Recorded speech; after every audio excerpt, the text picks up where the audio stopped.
Backyard Professor Chess videos. I recently played a game where my opponent and I kept vying for power over the chessboard with our knights. And I'm really excited to show you this game because I was playing white, and because of the battle of the knights that occurred, it really turned into a very interesting game with a lot of power displayed. Again, the basic control for the center is what we were both shooting for. We come out with the knights. The reason you want to develop your knights first, because of course they control the 4 squares in the center. So as a general sort of rule, you want your knights out first. Now here I'm absolutely claiming the center from my opponent. So he brings his bishop up, does a typical knight fork against my king so that I cannot move that knight into the center. I went ahead and strengthened my central pawn anyway, and usually if you bring your bishop out on this kind of a diagonal, you're going to take that knight, which is what my opponent did. He went ahead and took the knight. And so I responded, took him with my pawn. Now I have double pawns here, but these aren't necessarily weak because they do thrust toward the center. They support a center pawn, and I've got this d5 square contested with my opponent. At this point, these aren't weak. Now my opponent begins an expedition into the center by placing his knight on an outpost. It gets very interesting from here. I thought, well, if he can do it, I can do it. I definitely want my outpost knight as well, because now we're starting to get into each other's territory. And he comes and gets himself a free pawn, threatening my queen. And at this point, reading the chessboard, what do you see? His Kingside is already extremely weak. And it kind of ticked me off that he came down here and he's entering deeper into my territory and taking one of my pawns. So I decide I'm going to play tough in this game. No willy-nilly. I'm going to hit him with everything I've got right now. And I push my queen to h5. Of course, this is exciting him to push the pawn, giving him a good pawn chain, and of course threatening my queen.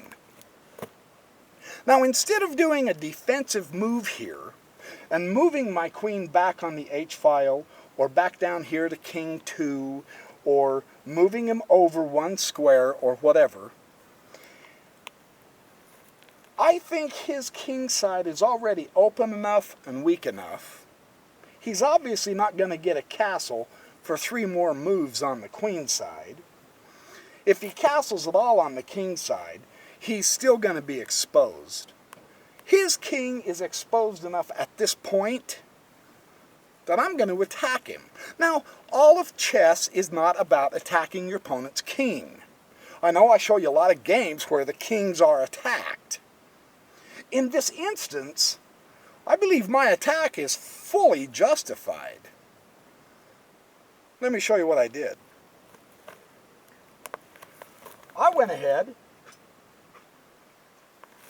and took his pawn with my knight. I hopped off my wonderful knight outpost and took a pawn, threatening his rook. I'm sacrificing my knight here, and my opponent moved his rook to threaten my knight. So I went ahead and took his second pawn with my queen. And I said, you're going to make an excursion like this with just a 1 piece. You never can attack and beat an army of 16 pieces with just 1 knight. This is foolish chess. I decided I'm going to come in here and I'm going to give him a 1-2 punch. Now, of course, at this point in time, his rook takes the knight. He has to take the knight.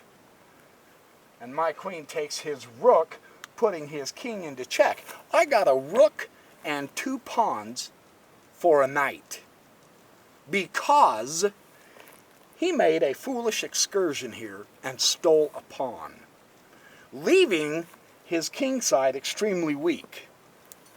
Now his kingside is completely obliterated, and checkmate follows very shortly hereafter. The game is basically finished. He moves his king up. I move my queen to g7, check. He moves his king back. Now, I don't want to start moving back and forth and get a draw on this. I have him where I want him. So at this point, I thought, bring in one more power. So I move my bishop to b2 to threaten his knight. He brings his knight back to his outpost, which is the best spot for him at this point in time. And now, I press my pawn to d5, threatening a central pawn of his and opening the diagonal for my fianchettoed bishop into the king's spot. So now I have more power coming in toward his king. And of course, he's going to try to open up because he can see I'm on the attack.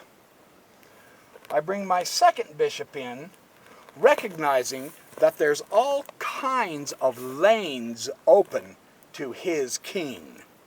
And it's just a matter of time before all of these open lanes to his king are going to pay me rich dividends. I'm going to teach him a lesson for doing his knight excursion. He develops his bishop.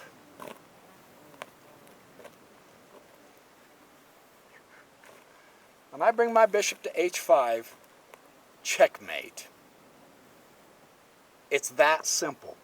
When your opponent brings in a one-piece attack and tries to disrupt you, when it's perfectly unjustified, punish him. That's my philosophy. I punished my opponent in this game. Now I've got another game I want to show you as well. This game was a good game where I played white again. Opened with the queen pawn. Queen pawn or a king pawn is always the correct opening as far as openings go. And I developed my bishop pawn. He immediately stakes a claim for the center. Again, a common theme. He's not going to let me build up a strong pawn center here. I pull my knight out to defend this pawn. He goes ahead and takes the pawn anyway. It's a good move. I went ahead and took him with my knight. Now you can see at this point, if I can open this up, the centralization of the knight is dominating the center of the board at this point in time. You never let your opponent get away with that, and he didn't. He immediately decides he's going to challenge my knight. Now, rather than take the knight, I'm thinking I'm going to defend the knight, because if he happens to exchange knights, that gives me 2 really good pawns in the center, and I'll be okay. That's fine by me. He's not going to let me have a complete domination of the center with pawns, so he's getting ready to push his e-pawn up to here to do my knight some damage. I went ahead and brought my bishop up to d3, giving myself more central control, following the classic Steinitz rule of how to defeat your opponent's knights, take away their advanced support points. He properly pushes his pawn to e5, threatening my knight. Now I have to move my knight. In a defensive mood, to put your knight down to here at b3, or down here to e2, is a waste of time. At this point in time, I do have an option to exchange knights, and that's what I did. You've already taken the energy and the time and the investment to develop your piece. Go ahead and exchange the piece if they challenge it. Now the center of this board is taking on a really strong characteristic for him, not just myself. So I'm thinking I've got a great option here of pulling my queen up to b3, giving myself a lane, giving myself some more central influence this direction. He pushes the pawn to the bishop. He's driving my bishop back as well. I've exchanged a knight, and now he's driven my bishop back. So he's playing pretty powerful chess here. He brings out his next bishop, his dark squared bishop, to e7. I went ahead and castled at this point. It's going to be a rough game. It's a good center battle. I'm going to tuck my king into safety. That is what you must do, and he followed suit. He also castled his king. Very properly so. Now, I have a pawn here that's just kind of sticking in my craw. I'm already tired of the pawn. I have a rook here on a really good file. I went ahead and pushed the pawn. It'll open this file for my rook. I understand it's on my castled kingside, but my king still has plenty of shelter. Pushing that pawn to give myself an open file is a good strategy to do. And he took the pawn. And I took the pawn with the bishop, giving me a wonderful thrust at that pawn. So he's got to protect that pawn now, which he properly does so. He brings up his bishop to protect the pawn. I develop my knight. He's starting to bring his knight down here to give me a little more pressure on g4. He's got lanes with his bishops coming toward my king. His queen is backing his dark squared bishop up, so this is developing a little bit of pressure for me. At this point in time, I brought my bishop all the way back to here because I was seeing something, and I wanted to see if I could manipulate the position for a few moves in the future. He's going to challenge my queen with the rook, of course. You never let a queen, you never let an opponent's queen have the lane. Rooks belong on open files. Claim the open file. I can't keep my queen there. There's no way I can keep my queen there. So he gets this open file. I centralize my queen, giving myself a lane up to his king. He brings his knight up into the center on an outpost. Very good place for a knight. Good centralization, threatening my queen, so my queen can't stay there. I pushed my queen to the center. I'm protected with my knight, and I have a radiating influence this way as well. So you can see it's a back and forth through the center position. Now at this point, I've centralized my queen into some power. My opponent pulls his rook over. It's always a good idea. You can sometimes catch your opponent unawares of this. It's always a good idea to put your rook opposite of your opponent's queen, because now that's something else I have to keep track of. He moves these two pieces, and my queen's going to be attacked. But a couple of moves ago, I moved my bishop down here, and I was just curious to see if I could get away with doing this.